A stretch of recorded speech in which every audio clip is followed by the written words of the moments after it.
Email money transfers. You may think that they're even more secure than a check. It's essentially just cash being transferred directly from one financial institution to another. But imagine that you accepted one of these e-transfers, you spent the money, only to be told later on that that money never really existed. In fact, you owe it back. One RBC customer says that's happening to him, and he says it's costing him $1,000. The promotion is safe and secure to send funds, but it's not safe and secure to receive funds, and that's my big issue right now. Event planner Greg Henderson says his business organized a party during Toronto's Carnival weekend celebrations in August.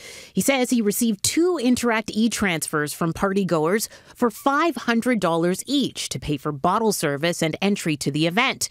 He accepted the cash and was able to withdraw the money without any issues.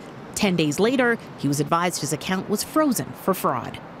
So they're saying you're on the hook for it? Yes, they are. In this letter mailed to Henderson last week, RBC says he was the recipient of fraudulently transferred funds.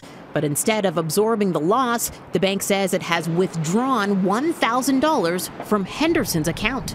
Where is my protection? How was I supposed to know that the emails were fraudulent? I didn't know anything about that. I've never heard of a fraudulent email money transfer. The bank would not comment on this particular case because it's still under investigation.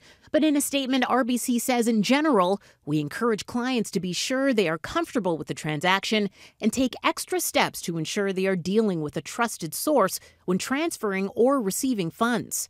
Interac sent City News a very similar statement. It's a policy Henderson says could reduce customer confidence in this widely used system. What if I had a business on Kijiji and I wanted to sell a car or buy something, some kind of item, and I'm accepting money that way? We also reached out to RBC on August 18th, 21st, and 24th, asking whether they're investigating other cases of customers unknowingly accepting fraudulent e-transfers. So far, no answer has been provided.